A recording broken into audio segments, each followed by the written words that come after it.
Welcome to Happy Talks with Dr. Alice and Donovan.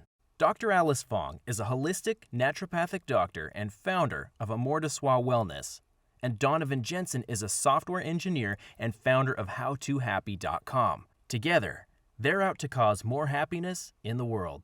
Hi, everyone. Hi. Great. So welcome to episode 4, I believe. And today we're going to talk about what do you do when you experience lows or feelings of depression? So, Donovan, what do you do when you experience these moments where we all get a little blue sometimes? Yeah, so I think first I probably want to talk about kind of the distinction between different types of feelings, right? Because I personally have had the experience of what I would call depression, and that's distinct for me from just kind of having like a bad day or feeling down a little bit. So just to make that like clear to start with, the days that I feel down is kind of like mostly in my head, right? There's these ideas or thoughts that come and kind of bring me down, or like I keep revisiting like, oh, I was supposed to get all this stuff done today, but I didn't, and now I feel bad about it.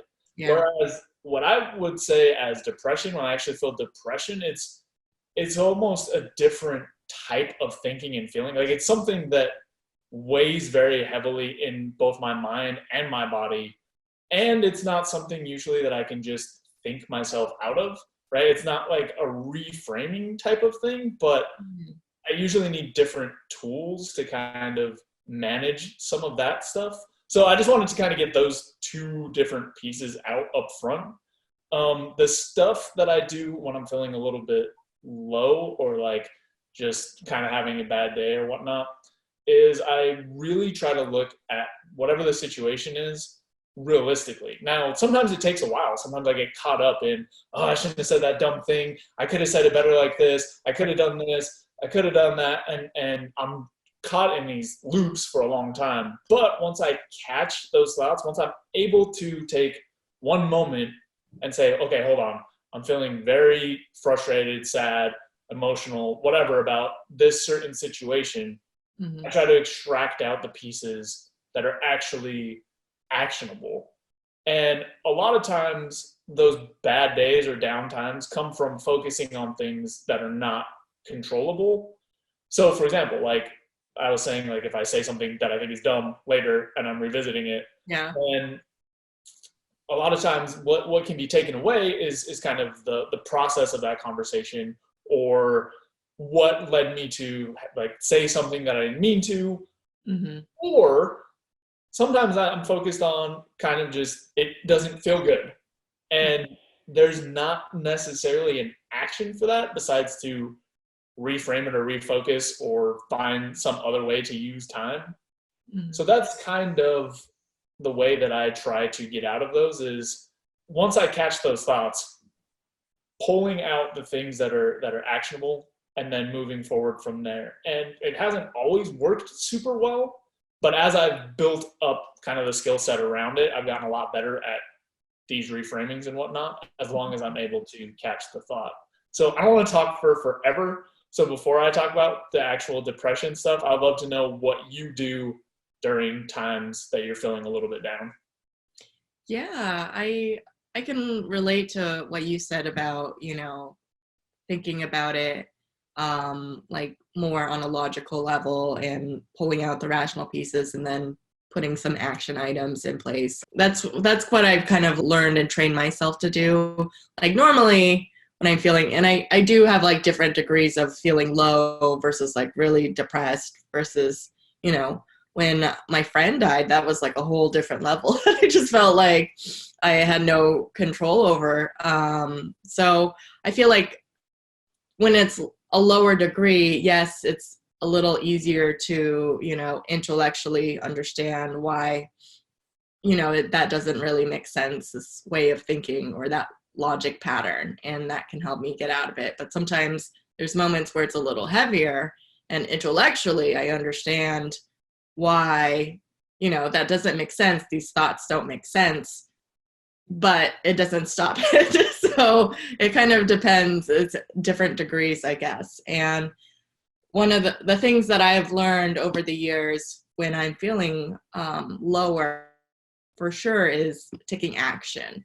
Even though I want to just curl up in bed and do nothing, which I think a lot of people are inclined to do, I know that that's not going to be the thing that helps me get out of my low mood. And so the things that I do know that will help get me out of it is talking to someone, whether it's a professional, like I've called like therapist or coach, will help me get out of it. Like, you know, hearing another person besides my own head helps, you know, getting some perspective, or just a friend to really just like get that out of my head and realize that helps you kind of get the illogical or whatever it is, kind of like a relief or outlet in that sense. But other things, you know, exercise can make a big difference. And just really realizing what you have in life rather than focusing on what you don't have. Actually, I was just sharing earlier how yesterday was my birthday and I was kind of feeling like good and not so good at the same time. It was like a roller coaster of emotions of turning a certain age. I don't want to disclose that, but why I was feeling a little low was, you know, before years ago, I thought by this age I would be married with kids, you know, my business would be like at a certain point, you know, my health and wellness would be at a certain point, and all those things aren't exactly where I'd envisioned them to be at this moment in time. And what helped me get out of it was just really focusing on what I do have and how much gratitude I have for the people in my life. I have an amazing partner and an amazing family that's so supportive and amazing friends, and my business is growing. And one thing that makes a difference for me is just realizing, you know, I am exactly where I need to be in life. It took a lot of things from my past. Maybe there's some things that kind of derailed my life vision for myself. And, you know, if those moments that quote derailed my like life path and vision, you know, I have gratitude for those moments too, because I realized if I continued down a certain path, it wouldn't have led to what I have right now. And it has me appreciate everything that I have. So that also makes a really big difference. Yeah, I think that's, at least from my understanding of talking to people, a very common feeling. And it's definitely something I've experienced before, in the sense of expecting to have X, Y, and Z done by some certain time period. Mm-hmm. But I also think that a lot of people kind of have these ideas in mind with kind of an artificial or arbitrary deadline, right? But at least for me, like in the past, I've had, you know, these ideas of like, okay, at this age, I'm going to have this done. Right, exactly. But then when I look a little bit deeper than that, Mm-hmm. right? Once I dug under some of that stuff, part of it was not really based in anything besides the like a deadline that I had just made up. You know what I mean? Like some of the things, at least for me, that I had wanted before by a certain age, when I kind of picked it apart, Mm-hmm. I realized that they weren't necessarily things I needed for my quality of life. Mm-hmm. And that doesn't mean that like they aren't things that I still want to achieve, but I guess it helped me to kind of look at like, okay, I want to have X amount of money by this age. Right. But then the more I dig into that and think about it, the more I realize, for what? Like, what happens if that's not met? What happens to my life? Now, I'm not trying to like marginalize what you said at all, but sometimes it's interesting to examine what those milestones mean. Mm-hmm. Beyond just what the actual roots of them are, I guess. Because like for me at least, the money part, and there's other things that I felt this way about, but the money part was some sort of like, well, it seems like a lot compared to other people, so that's why I want to hit that number. Right. And only later did I figure out, like, okay, one, you have to do a lot of stuff to make even close to that much money, and two, I don't spend that much money. Like that's not the lifestyle that I even live. Right. So the main point of that was just being that I think it's a pretty common thing that people run into. And I think sometimes just trying to dig into the roots of some of these expectations can unravel them a little bit. Not always, but anyway, I got kind of lost on a side tangent. I was thinking, I would be curious to know, so we talked a little bit about kind of logically breaking down some of the, I don't know, burns we run into. Right. Do you have any tools that you use to manage emotion? So to me, it's like the least bad days are easy to dismantle logically. The middle ones are like emotional, right? Like you were saying, like you can kind of say like, I don't want to feel sad about this, but okay, well, that doesn't do anything. And then the worst ones are what I would call depression, like actual clinical depression type things. Right. I'd be curious to know if you have certain tools that you use like in that middle zone. I think it's a harder mental and emotional barrier to get yourself in action because it's like the last thing you want to do. But I know it kind of something I understand is that even though it's the last thing you want to do, it is the thing that's going to get you out of that funk faster. So, I was having, last year I remember was dealing with a really unfortunate life circumstance, and I didn't want to get out of bed. I was like, putting on clothes and doing stuff does not seem like a thing I really want to do. But thankfully I had commitments that involved other people, and I'm someone that doesn't want to let anyone down. And, if I've given my word to do a thing, even though I didn't want to, I thought about like backing out and just like not doing it, like staying in bed. I did it, and it was kind of leading a presentation kind of a thing in front of people and interacting with them in a way that, helped them like create possibilities in their life and, look at the positive and all these good things. So in a way, helping other people. And in that sense, that is actually the thing that got me out of my mood. I felt better after doing that because I guess when you're depressed or feeling really, really low, you're really focusing on yourself. And, that's human nature. We are self-absorbed people. We're like so absorbed in our own feelings and emotions. But when you step outside of that and put your attention to something else, even if it was intentional or not, that was something I needed to get done. So I did it. And that was the thing that got me like focusing on other people and helping them with whatever they're dealing with actually helped me. So, I think maybe doing volunteer work or just being with people or it's like logically you can't, but it's just, again, it kind of goes back to that action. So the logical stuff is for the very small problems. And then kind of if for the things that are a little bit bigger, then it's more helpful to kind of force yourself into action or kind of enlist other people, find ways to basically not wallow in whatever is going on, but to kind of get outside of yourself and get your attention somewhere else. Ideally, or at least most often, it works when it's helping other people. Right. Definitely.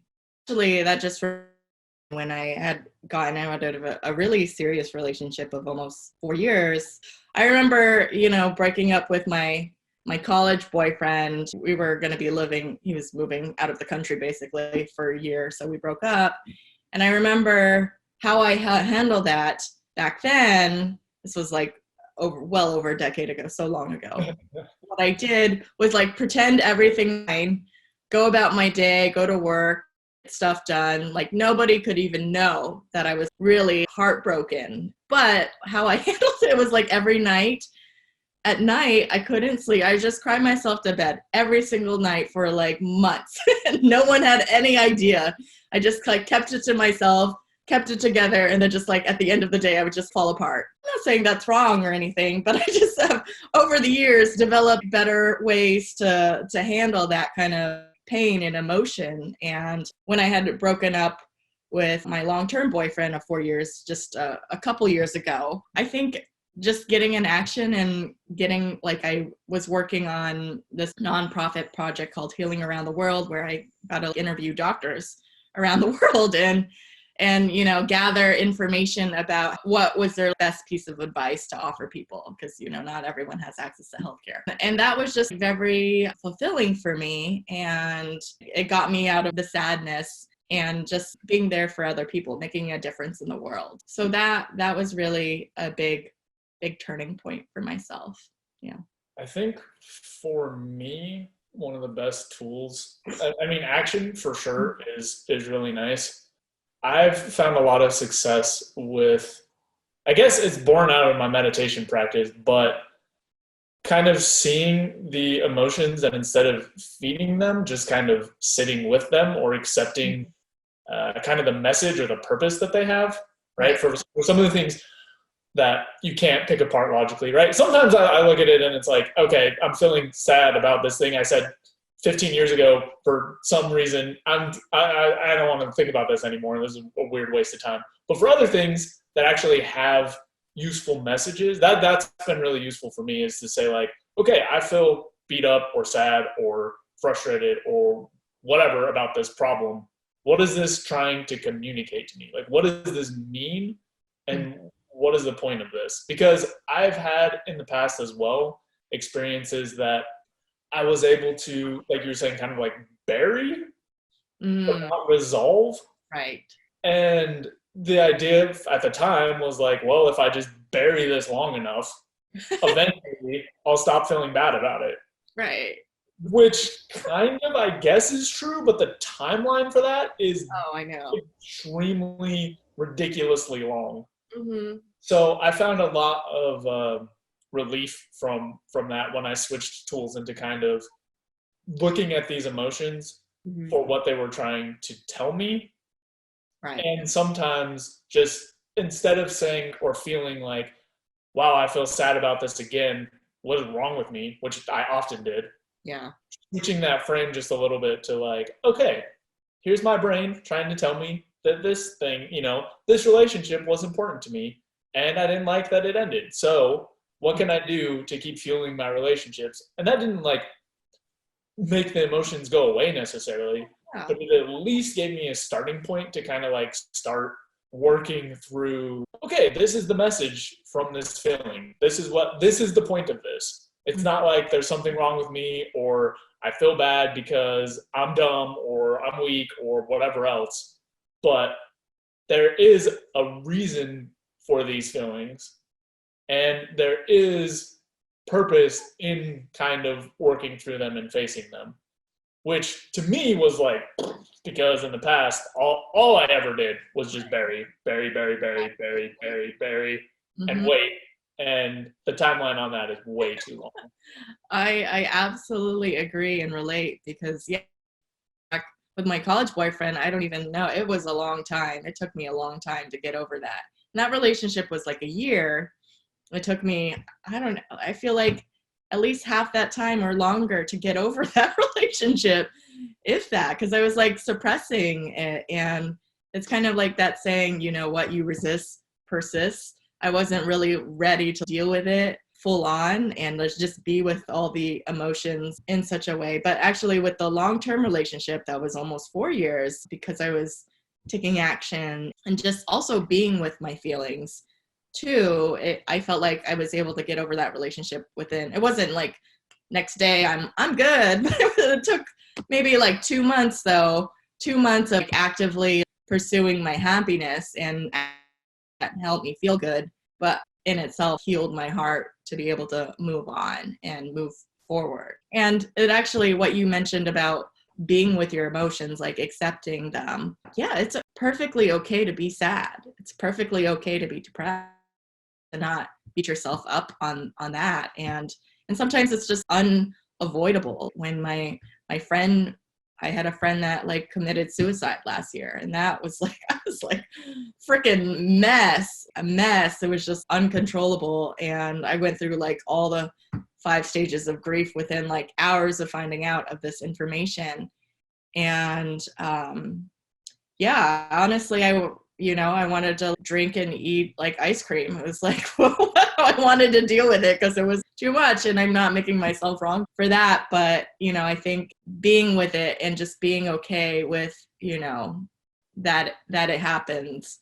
And, you know, when people ask me what's wrong, what's up, I would just share with them. Before I would have been like, no, I'm not gonna go I'm not gonna share with anyone. I'm just gonna deal with it on my own. I'll work on it and then I'll be fine. And no, this time I let people in. That was the thing that was different. Yeah.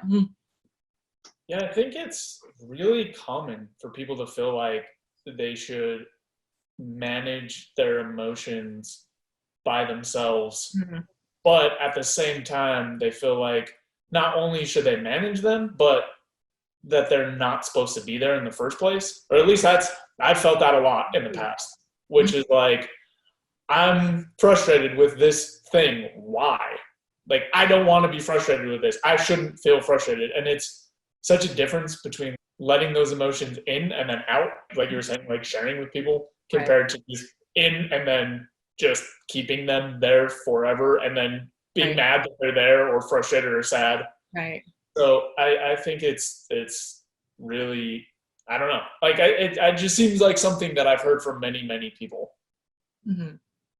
Right. So I did want to talk a little bit, and I don't know if you've experienced this or if you feel a distinct difference, but I have a lot of depression in my family history. Oh. And I feel like when I'm actually depressed, it's a very different experience than having a rough day or a bad time, or, you know, like a breakup or something sucks. Yeah. But a day that I actually feel like I'm depressed is different. And I'd just be curious first to know if that's something that you've experienced or if it's not really. No, I mean, I've had pretty low days, but I don't know. It might be a different experience for yourself. I'm not sure, but I've had low days that are really, really low, like depressed. The difference to me is basically those bad days or whatever are basically centered around kind of bad things happening for the most part, right? Something sets them off, something happens, and then either the train of like logic or emotions or something leads me to feeling bad.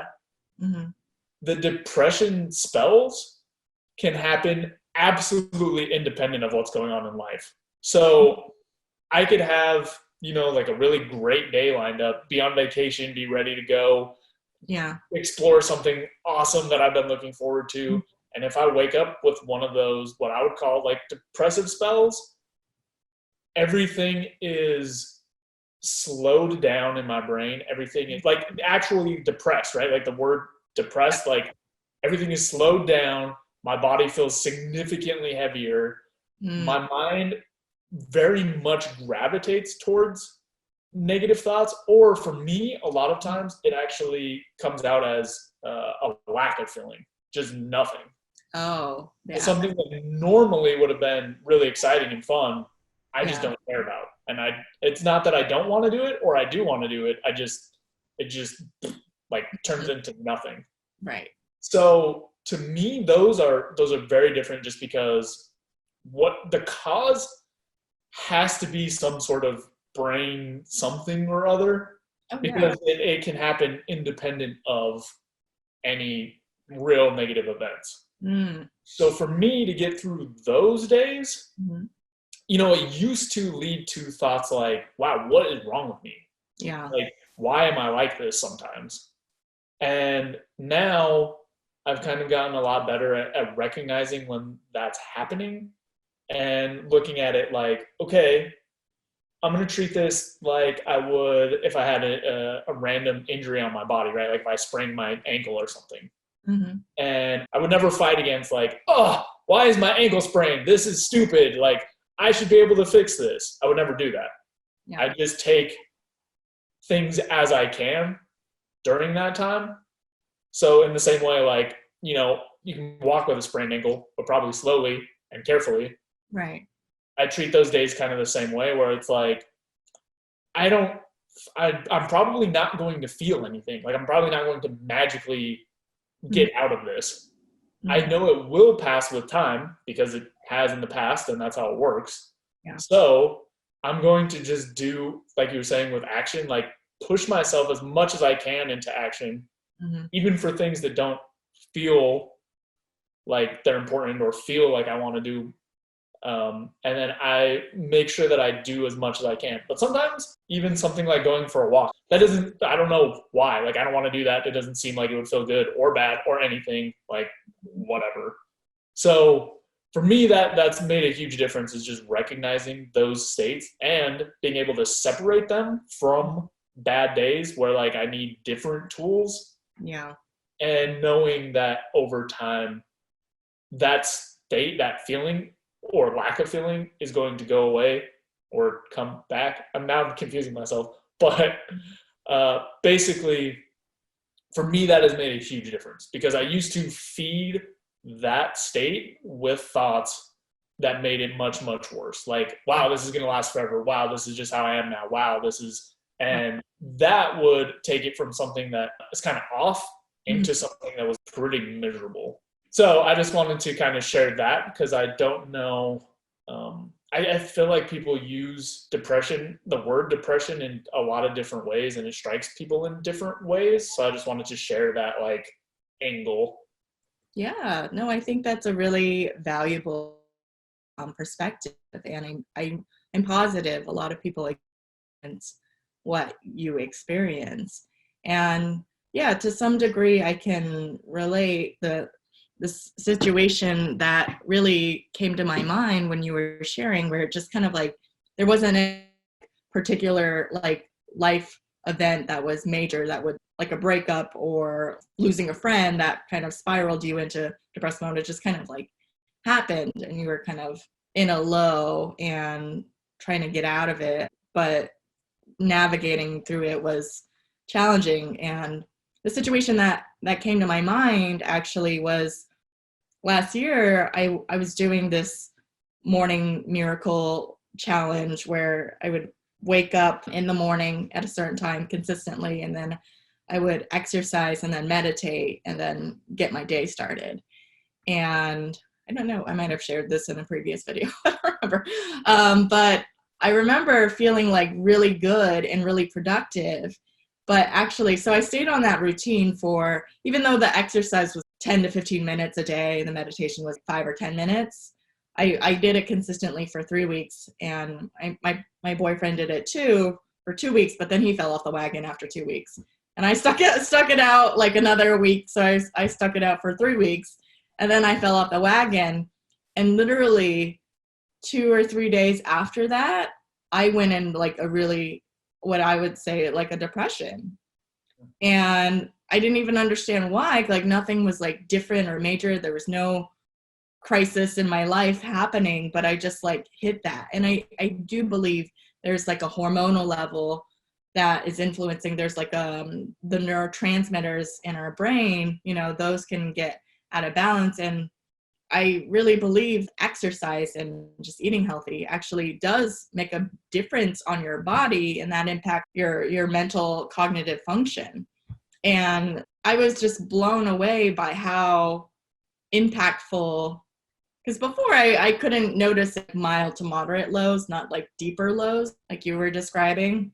But I think when I did my exercise consistently for 3 weeks and then just like stopped it and fell off the wagon, it just brought all those lows. And I like was crying for no reason. I was so sensitive to the world. My boyfriend tried to comfort me, and I was like, I don't even understand why I have all these feelings right now. And I think exercise is like a really good outlet to help with that. And again, something you don't want to do. It's like the last thing to do, but it literally has effects on your brain, the chemical messengers in your brain. It actually influences your hormones and influences a lot of different things going on. So you can't necessarily logic your way out of your hormone and neurotransmitter levels, but there are ways to, balance it with like exercise and eating right. And if you do it consistently, then you're less likely to fall into those lows, in my opinion, but it's hard.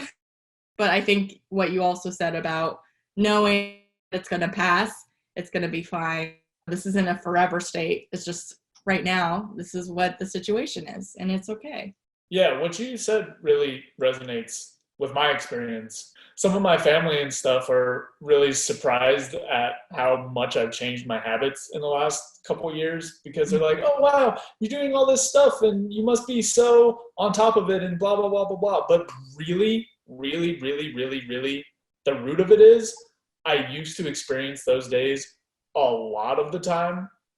And by getting all my other habits in line, those happen way less. Now it's still, it's like a wheel of fortune every day, right? Right. But changing the probabilities on that wheel by getting good sleep, eating healthier, exercising all the time, like all of those things, plus a bunch of other, all the generic general stuff that like you should do to improve your life, for me has made a huge impact on the frequency at which I feel like that. So just for some comparison, back when I wasn't paying that much attention, which is to say that like sometimes I exercised, sometimes I slept well, sometimes I drank alcohol or didn't, or in quantities that like I didn't really care about, all these different things. When I wasn't paying attention to them, I probably had the depressive days a couple times a month, maybe more. But now that my habits are a little bit more refined and better, I only experience that like once every 3 months or so. Like the frequency has significantly gone down. Absolutely. And I found that it's easier when they do happen. Like the intensity of those days is less and shorter. So for me, that's been absolutely critical, like key component of being able to not spend most of my time dealing with those states. Right. Yeah, no, I concur. Just the frequency of those lows, those random moments where I just want to like burst into tears, just doesn't happen like noticeably. I'm pretty on top of my exercise routine. Yeah, it's not a foolproof system, but it definitely reduces the likelihood. And it's really, I feel like those lows only really happen when, maybe a circumstance might hit me, versus just sporadic hits you whenever you feel. It's something that, that you do have control. It's not, maybe you don't have control in that moment, but if you were to like really tick on your life and your well-being, that is something within your control that can make a difference and reduce the frequency and severity when you're in a low. Yeah, the other part of that is I feel like it has really helped me with, like you were saying, with the feeling of control. Because before, it would just keep happening. Yeah. And I kind of sort of knew that there were these other factors that were related, but the link wasn't clear enough in my mind to say like, I can do X, Y, and Z, and this will reduce this other thing that I don't like. Right. And so I think that's a big piece of it is when the moments are actually happening, at least for me, I used to try to fight through like the depressive feelings themselves, but that's not the point, or at least not the strategy to use to get out of it. When you're in it, that's not a good time to try to fix it. Now, obviously, like do whatever you can and whatnot, but the place where you can really make a lot of ground, or at least I've been able to, is when you're out of it, right? The choices when you're not feeling that way right. are the ones that matter or give you the most control over how often or how likely it is that this stuff is going to come up. Yeah, no, I absolutely agree. Yeah. Well, I think I, for the most part, have said all of the things that I wanted to get across. Was there anything else that you wanted to cover? No, I feel like we covered a lot of ground, and I just really hope this video helps encourage and inspires all of you watching to, take some action and to know that it is okay to have those lows, and there are things that you can do to prevent or reduce those things from happening. So thanks everyone for watching. Yep. Like you were saying, I think that it's important to know that that these feelings, these low times, are just part of life, something that we kind of have to with and around, not try to avoid, because it's always going to happen. It is. And I hope that people find some use from what we talked about. Me too. Well, thanks everyone. Stay tuned for next week. We'll have another exciting topic for you. Yep. Bye. See ya.